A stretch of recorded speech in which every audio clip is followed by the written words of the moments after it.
Hello Kapalawan, ayan Kapalawan, nakakita na ba kayo nito? Or alam nyo bang kinakain to Kapalawan? Ayan, pakilapit-lapit pa na. Ayan Kapalawan, ito po yung pinatawag namin na ablaw-ablaw.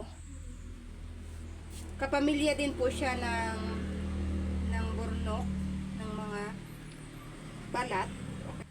Masarap po ito Kapalawan. Masarap sa aking panlasa. Ayan Kapalawan, oh. Ang gagawin natin dito Kapalawan, ayan, dahil wala tayong kutsilyo, ito na lang, itak. Bibiakin lang natin to Kapalawan, lilinisin natin ang kanyang loob. Ayan, oh. Ayan Kapalawan. Kasi nga syempre may mga buhangin dahil nga kinuha siya sa kinuha siya sa dagat. Ayan. Linisin lang. Ayan. Ganito lang Kapalawan. Bibiakin lang. Bibiakin mo natin lahat.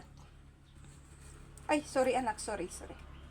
Tarisi ka ng ating videographer.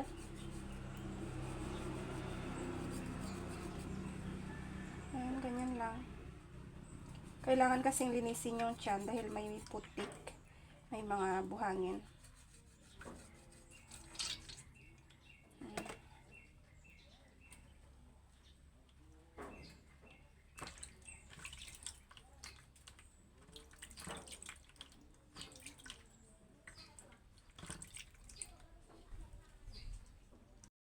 Ayan Kapalawan. Ito na Kapalawan yung ablaw-ablaw. Kakain na tayo ng ablaw-ablaw Kapalawan. Ayan o, nalinis natin.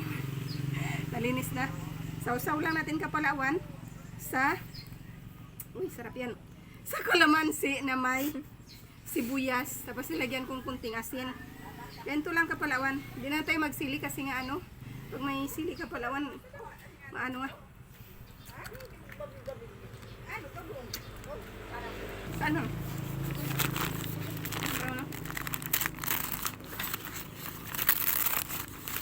Ano perami ay?